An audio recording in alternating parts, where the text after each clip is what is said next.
Chapter का नाम है the judgement seat of Vikramaditya और इसको एडॉप्टेड किया है। एडॉप्टेड करने वाली जो एक लेडीज है उनका नाम क्या, सिस्टर निवेदिता। ठीक है, तो सबसे पहले तो इसमें जो मेन टॉपिक्स सुन लो कान खोल करके। जो सबसे मेन टॉपिक है वो ये पूछा जाता है कि विक्रमादित्य कहाँ के राजा थे या वो कहाँ राज्य करते थे। ये भी पूछा जाता, राजा कहाँ के थे या राज्य कहाँ करते थे। राज्य करने की इंग्लिश होती रेन। स्पेलिंग कोई बताएगा रेन की? एक होता RAIN रेन। रेन माने क्या होता है, बारिश। और एक होता REIGN। इस रेन का मतलब क्या होता है, राज्य करना या राज्य। ठीक है, तो हम लोग विक्रमादित्य के नाम से तो फैमिलियर हैं। नाम का मतलब क्या, दुनिया का अगर जिसने भी जजमेंट के बारे में कोई चीज़ पढ़ी होगी या न्याय के बारे में कोई चीज़ पढ़ी होगी तो विक्रमादित्य को 100% जानता होगा। लेकिन विक्रमादित्य कौन थे, कहाँ रहते थे, वो उनका जो राज सिंहासन था या उनका जो किंगडम था वो कैसे स्पॉइल हो गया या रूइंड हो गया, इसके बारे में कुछ फैक्ट बताए गए हैं। क्योंकि ऐसा होता है कि इंसान की कोई वैल्यू नहीं होती है। चाहे हम प्रधानमंत्री के पद को ले लें या राष्ट्रपति के पद को ले लें या मुख्यमंत्री को ले लें या विधायक या सांसद के पद को ले लें या इवन प्रिंसिपल के पद को ले लें या टीचर के पद को ले लें, सारी वैल्यूज जो होती हैं उस पद की होती हैं। इंसान की कोई वैल्यू नहीं होती है। पता नहीं कितने लोग एक सीट के दावेदार होते हैं। उसी प्रकार विक्रमादित्य जो थे वो राजा थे उज्जैन के, और उनका नाम एक लैंडमार्क की तरीके से रहा। मतलब निशान या निशानी बोल सकते हैं या अमिट छाप बोल सकते हैं। जैसे निशान का चिन्ह होता है, लैंडमार्क का चिन्ह होता है ना। जैसे आपके घर का जो एड्रेस होगा उसके पास आपका कोई लैंडमार्क होगा ना, आप बताएंगे कि कूचा या गली नंबर 315, घर नंबर 420। वरना कोई ऐसे थोड़ी ना खड़े होकर काढ़ेगा खीस, कोई ना कोई तरीका तो होगा। तो और विक्रमादित्य से ही जो है विक्रम संवत की शुरुआत हुई थी। ठीक है, जो मेन चीज यही पूछेगा वो आपसे, विक्रम संवत की शुरुआत किससे हुई या विक्रमादित्य कहाँ के राजा थे। ठीक, तो विक्रमादित्य की सबसे बड़ी क्वालिटी क्या थी कि he loved justice and learning. वो उनका ये मानना था कि हर इंसान जब तक कि वो दुनिया से निकल नहीं लेता है, अर्थात मर नहीं जाता है, तब तक कुछ ना कुछ वो सीखता रहता है। अगर कोई नहीं सीखेगा तो इसका ऐसा नहीं कि जैसे आप कुछ भी नहीं कर रहे हैं तो भी आप कुछ सीख रहे हैं। मतलब क्या सीख रहे हैं, आप अपने समय को गंवाना सीख रहे हैं, आप समय को स्पॉइल करना सीख रहे हैं। आपको अगर ये लगता है कि संसार में कोई भी चीज जो है वो यूजलेस है तो नहीं है। इसका एग्जाम्पल आपको कक्षा 9 की जो पोएम पहली थी, the mountain and the squirrel, उसमें इस बात का जिक्र हो चुका था कि संसार की कोई भी चीज जो है वो खराब नहीं है। चाहे आप किसी भी तत्व को ले लें, किसी भी तथ्य को ले लें, किसी भी इंसान को ले लें। आप कभी ये मत सोचिए कि इस इंसान को पैदा करके भगवान बड़ा पछता रहा होगा, ऐसा नहीं है। क्योंकि इंसान को जब ईश्वर बनाता है तो ईश्वर क्या करता है, सब इंसान में कोई ना कोई विशेष क्वालिटियां देता है।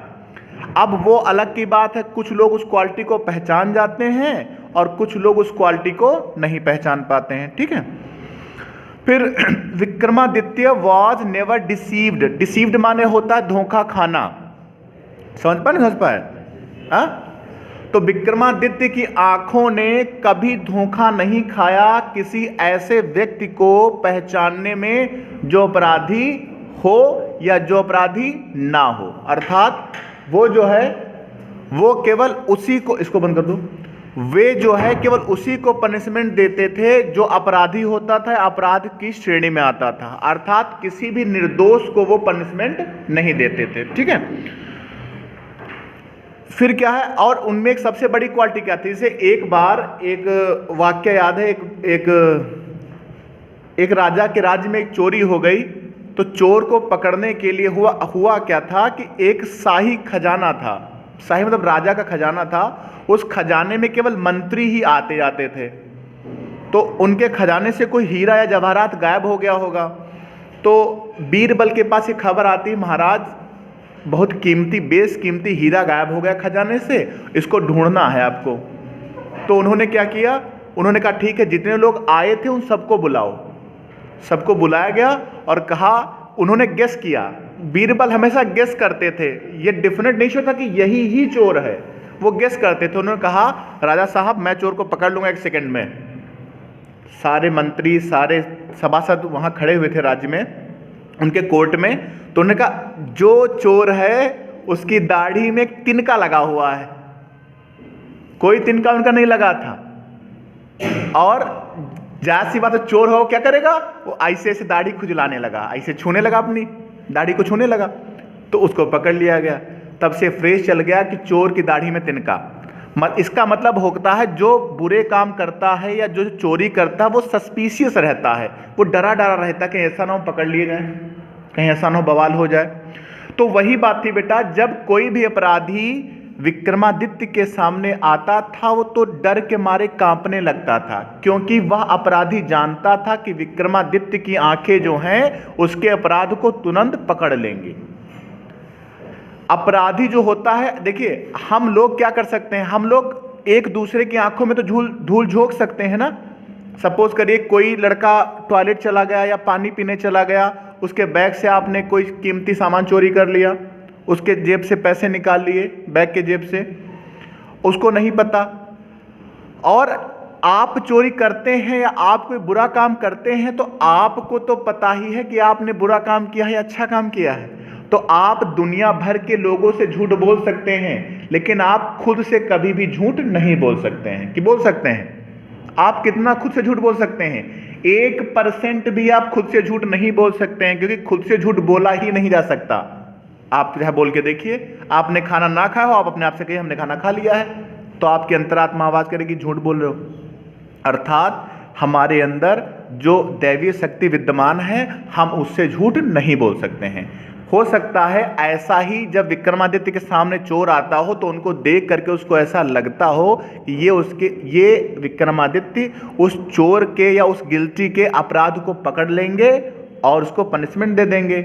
इसी डर से वो क्या करता होगा, सत्य को बोल देता होगा, हमारी समझ से। ठीक है। फिर क्या लिखा हुआ है कि जो डिफरेंट और डिफिकल्ट प्रॉब्लम्स को उनके सामने लाते थे तो हमेशा क्या उनको मिलता था, एक सेटिस्फाइड आंसर मिलता था। जो जजमेंट वो प्राप्त करते थे, जो न्याय वो लोग प्राप्त करते थे, वो बड़ा सेटिस्फाइड होता था। सेटिस्फाइड का मतलब ये हो गया, कोई ऐसा आंसर देना कि दोनों पक्ष जो हों वो सहमत हो जाएं। ऐसा ना हो कि एक पक्ष को फायदा मिले, दूसरे पक्ष को नुकसान मिले। ठीक। फिर क्या हुआ, धीरे धीरे क्या होगा, विक्रमादित्य की मृत्यु हो जाती है। उनकी मृत्यु के बाद उनके जो फोर्ट्रेस का मतलब किला होता है और पैलेस का मतलब महल होता है। ठीक है। उनके महल और उनके किले क्या बन जाते हैं, रुइंड हो जाते हैं। RUINED, ruined. रुइंड का मतलब क्या होता है, स्पॉइल हो जाना, डिस्ट्रॉय हो जाना, डीके हो जाना या नष्ट हो जाना हिंदी में। ठीक है।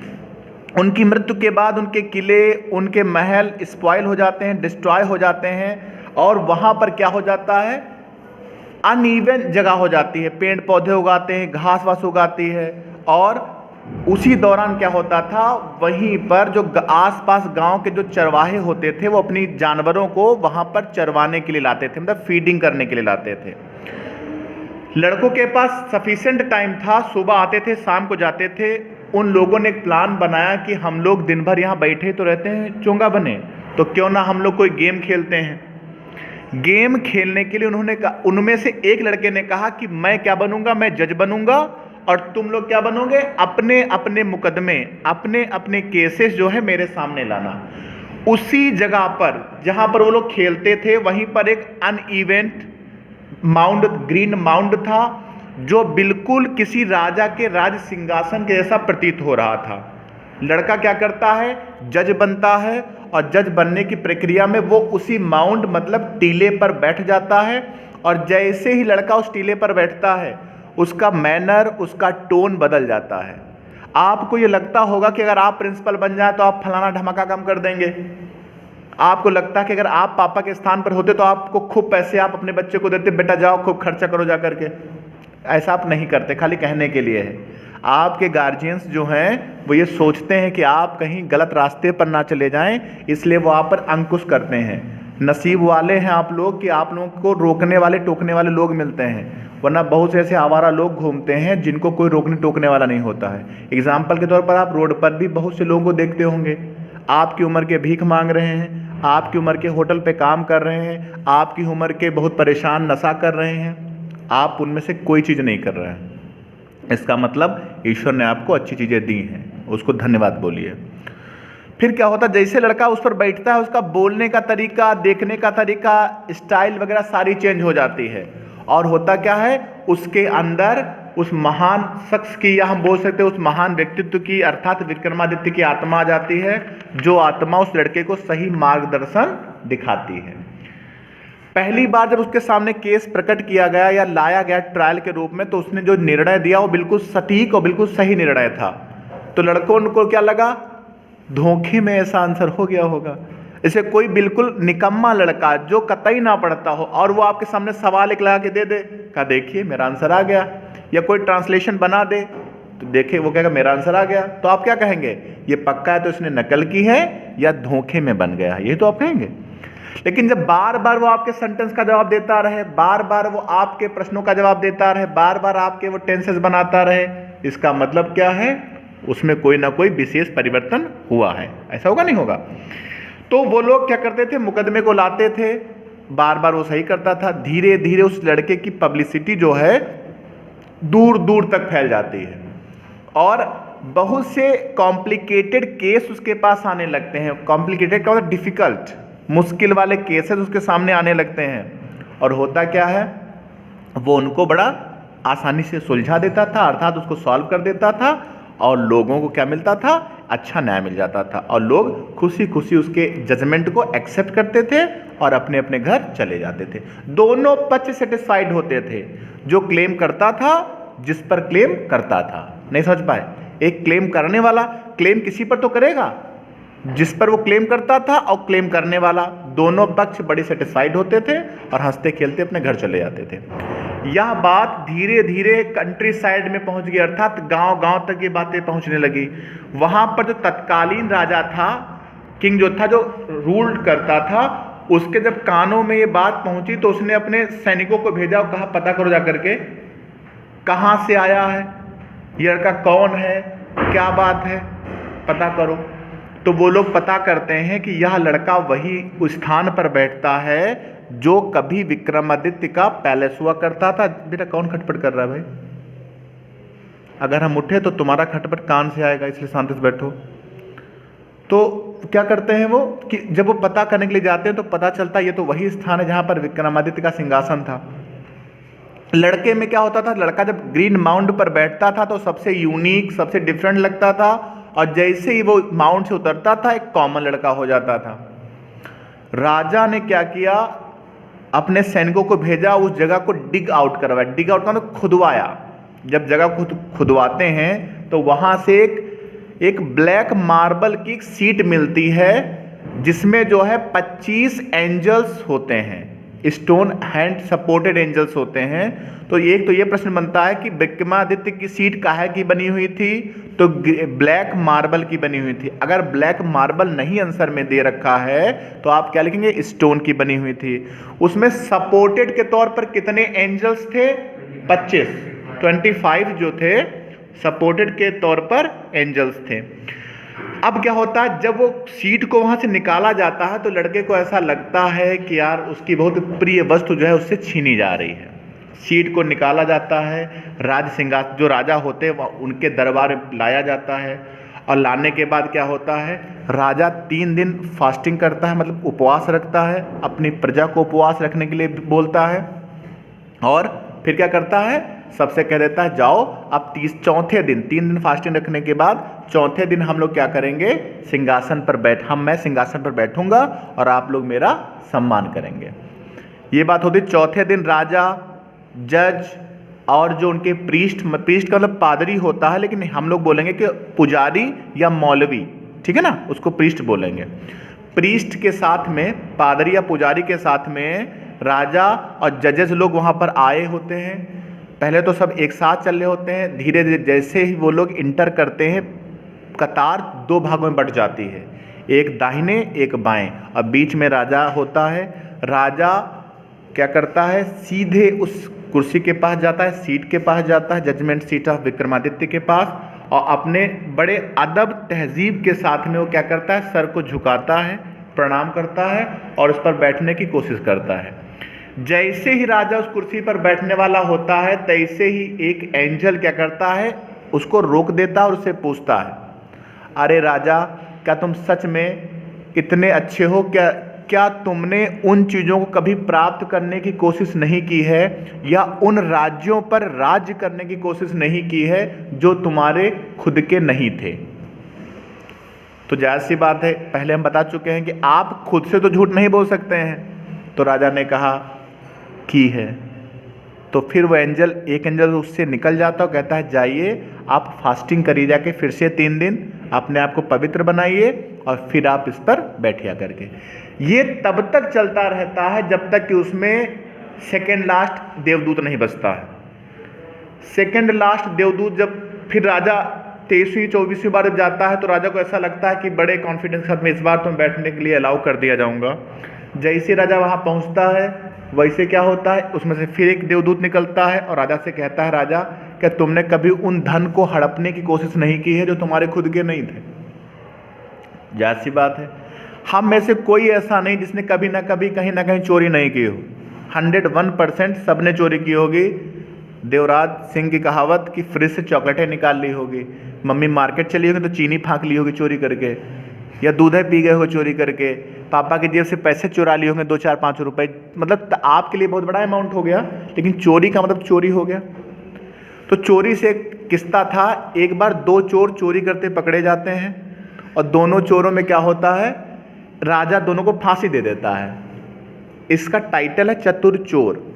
तो जब फांसी देता है तो एक को फांसी लग जाती है, दूसरा कहता है, राजा साहब आप हमें फांसी ना दीजिए, हमें जो है सोने की हीरे की खेती करना आता है, अगर आप हमको फांसी दे देंगे तो खेती बेकार हो जाएगी, मैं मर जाऊंगा, वो टैलेंट मेरे साथ छिप जाएगा। तो राजा कहते हैं, भाई बहुत अच्छा, इसको फांसी मत।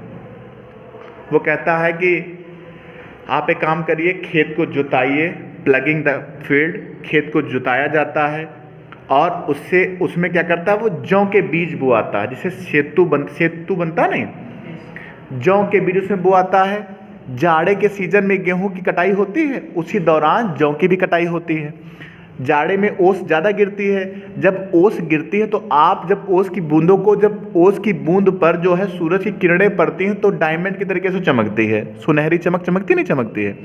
तो अब ऐसे करते करते क्या, पहले उसने फील्ड को जुतवाया, 1 महीना उसमें चला गया, फसल को बोआया, 1 महीना उसमें चला गया, फसल को पकते पकते 4-5 महीने हो गए, तो 6-7 महीने से निकल गए। अब जब फसल पक गई तो राजा से उसने कहा, राजा साहब आप फसल तैयार हो गई है और आप चलिए। पूरा गांव, पूरा राज, पूरे मंत्री विधायक जितने भी होते हैं राजा के, दरबारी सरबारी, सब खेत के पास पहुंचे। सुनहरा सूरज निकल रहा था पूर्व दिशा से और खेतों पर जो क्रॉप तैयार खड़ी थी उस पर ओस रात में गिरी हुई थी, तो ओस की बूंदें क्या कर रही थी, उन बालियों से टपकने की कोशिश कर रही थी। तो जानते हैं बूंद गिरती है टैप से, तो एक बूंद जब टपकने वाली हो तो लटकी रहती है और उस पर जब सूरज का प्रकाश पड़ जाए तो बड़ी अट्रैक्टिव लगती है। तो जब राजा को वो खेत के पास लेकर, दादा साहब ये देखिए, ये हीरे की खेती है, आप देख रहे हैं कितनी चमक है? तो कहते अरे भाई बिल्कुल सही, तो हीरे की खेती है, कितनी अच्छी चमक है। कहते लेकिन, जायज़ सी बात, जब कोई लेकिन कह दे तो दिक्कत हो, क्या लेकिन, क्या बताओ तो क्या लेकिन? तो उसने कहा, राजा साहब इसमें हाथ वही लगाएगा जिसने कभी चोरी ना की हो, क्योंकि अगर किसी ऐसे व्यक्ति ने इसमें हाथ लगा दे जिसने चोरी की हो तो ये पानी की बूंदें बन जाएंगी, और कोई ऐसा व्यक्ति मिले जिसने चोरी ना की हो। और हाँ, आइए, आप राजा हैं, आपने कभी चोरी नहीं की होगी, आप इसको काटिए। तो राजा बोले, नहीं नहीं, मैंने भी चोरी की थी, छोटे पर मैंने लड्डू की चोरी की थी। तो बोले कोई बात नहीं, मंत्री को बुलाइए। मंत्री को बुलाया गया तो मंत्री कहा, नहीं नहीं, हमने भी राजकोष से चोरी की थी। धीरे धीरे करके पूरे गांव के हर एक आदमी को बुला लिया गया, तो पता चला सबने कोई ना कोई चोरी की है। तो चोर ने कहा, महाराज जब सबने चोरी की है तो क्या फांसी हम अकेले चढ़ेंगे? राजा कहता, वाह तुम तो चालाक चोर हो, तुम्हारी फांसी माफ की जाती है, ठीक है ना। तो यही वाक्या था। अब जायज़ सी बात है, जब वो राजा, अब स्टोरी में वापस आते हैं, जब राजा क्या करता है, जैसे ही उस सीट पर बैठने वाला होता था कोई ना कोई एंजल से उसमें निकलता था और राजा से ऐसा क्यों पूछ लेता था कि राजा उसको बता ही नहीं पाता था। हमने कई बार बताया है, हमने वीडियो देखा था, उसमें लिखा हुआ था जब एग्जामिनर आपको पास करने के मूड में होगा तो आपसे पूछेगा बेटा आप अपने मामा का नाम बताइए क्या है, तो आप सट से बता देंगे, टिंचू, पिंचू, गजोधर, जो भी नाम होगा आप बता दें सट से, है नहीं। और जब एग्जामिनर को फेल करने का मूड होगा तो आप ब्रह्मांड की जितनी किताबें पढ़ने, एग्जामिनर क्या बोलेगा, बेटा मेरे मामा का नाम बताओ। और जब वो पूछेगा मेरे मामा का नाम बताओ, पता ही नहीं आपको। तो अर्थात आप चाहे जितना भी प्रयास कर लें आप सफल नहीं हो सकते, इसीलिए, ठीक है। तो अब क्या होता है कि जब राजा से बार बार क्वेश्चन करके इस प्रकार की आपत्ति प्रकट होती थी तो राजा हर बार थू बोल जाता था, सॉरी बोल जाता था। अब लास्ट एंजल एक बचा था। जब लास्ट बार राजा आता है 25वें एंजल के बाद, 25वें एंजल से मिलने के लिए, सीट पर बैठने के लिए, तो राजा बड़े कॉन्फिडेंस के साथ में आता है। भाई जायज सी बात है, आपको कोई एक सवाल दिया जाए जिसको आपने 50 बार गलत किया हो और 91वीं बार जब आप सवाल को लेकर गए तो क्या बोलेंगे, अरे अब तो हम ब्रिगेडियर सूर्यदेव सिंह के कमांडो हो गए हैं, आप बस क्वेश्चन पूछिए हम सट से आपको जवाब दे देंगे, है ना। तो उसी प्रकार जब राजा अगली बार जब लास्ट टाइम आता है तो राजा बड़े कॉन्फिडेंस के साथ में होता है कि इस बार दुनिया की कोई ताकत मुझको सीट पर बैठने से नहीं रोक पाएगी और मैं डेफिनेट श्योर में सीट पर बैठ जाऊंगा। लेकिन जैसे ही राजा उस सीट पर जाता है, अपने बाअदब अपने सर को झुकाता है और उस पर बैठने वाला होता है, उसी दौरान एक एंजल उसमें से निकलता, वन ऑफ द एंजल्स उसमें से निकलता। एक एंजल निकला और उसने एंजल ने क्या कहा राजा से, ओ राजा, इंडीड, वास्तव में तुम इस सीट पर बैठने के योग्य हो, लेकिन पहले ये बताओ क्या तुम्हारा हृदय, हृदय का मतलब दिल, क्या तुम्हारा हृदय उतना ही पवित्र है जितना उस छोटे बच्चे का था जो सीट पर बैठा करता था? अगर हाँ तो सच में तुम सीट पर बैठने के योग्य हो। और हमने कई बार बताया आपसे कि आप अपने आप से झूठ कहाँ बोल सकते हैं, तो राजा ने बड़ी धीरे से कहा नहीं। और जैसे राजा ने कहा नहीं, वैसे ही क्या करता है, देवदूत उस सीट को अपने सर पर रखता है और कहाँ लेकर चला जाता है, इनटू द स्काई, और फ्लू कर जाता है, उड़ जाता है आकाश की तरफ। और इस प्रकार से विक्रमादित्य की जो जजमेंट सीट ऑफ विक्रमादित्य थी, या जजमेंट सीट ऑफ विक्रमादित्य, या विक्रमादित्य का जो सिंहासन था जिस पर विक्रमादित्य बैठते थे, वो हमेशा के लिए पृथ्वी से डिसअपियर हो गया। अब इससे रिलेटेड किसी को कोई क्वेश्चन पूछना है तो बताओ बेटा। खड़े हो, बताओ, तुम बताओ भैया, दिमाग चलाओ। अगर किसी के दिमाग में कोई किसी भी प्रकार का प्रश्न उठ रहा है तो बताओ। ठाकुर तुम बताओ, अमन खान, निश्चित बताओ, अनुभव, युवराज तुम भी नहीं, तुम बताओ, गजेंद्र पीछे, तुम बताओ, hero,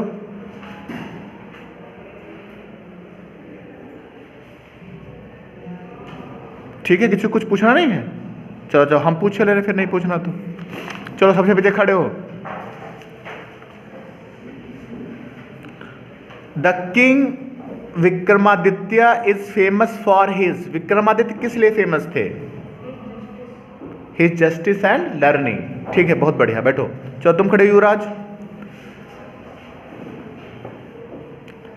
the judgement seat of Vikramaditya was found in, Vikramaditya के जजमेंट सीट ऑफ विक्रमादित्य कहां पाई गई, उज्जैन, ठीक है, बैठो, तुम खड़े हो, अनुभव।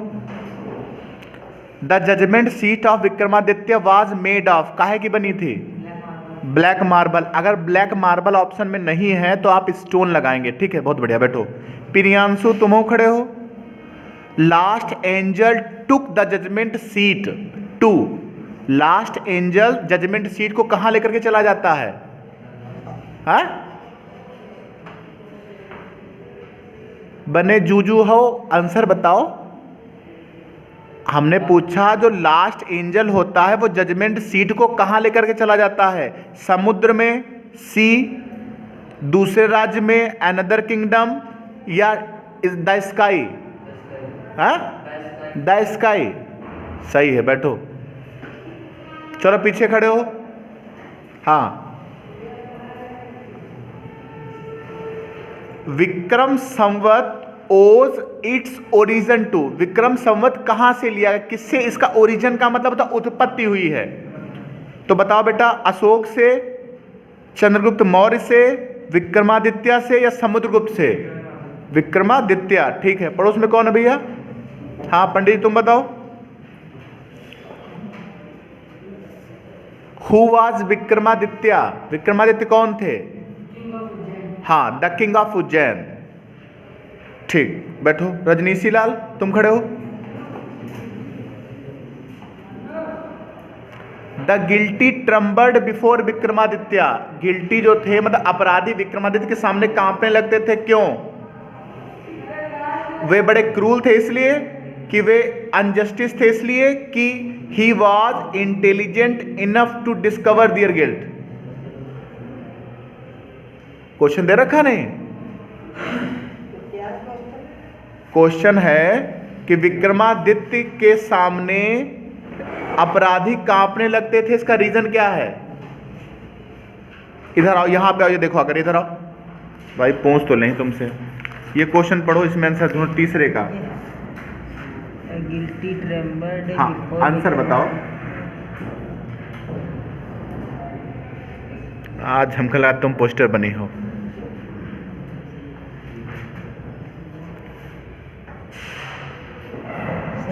हाँ ठीक है, बिल्कुल सही। तीसरा है सी वाला। ये तो भाई पोस्टर बचने से बच गया। देखिए, the guilty trembled before Vikramaditya because he was intelligent enough to discover their guilt. वो पर्याप्त मात्रा में बुद्धिमान थे जिससे कि वो क्या करते थे, अपराधियों के अपराध को पकड़ लेते थे। अगर कोई क्वेरी करनी इस लेसन से रिलेटेड तो बताओ बेटा, बताओ, वरना इनफ है इतना। ठीक है, कुछ पूछना किसी को? ओके।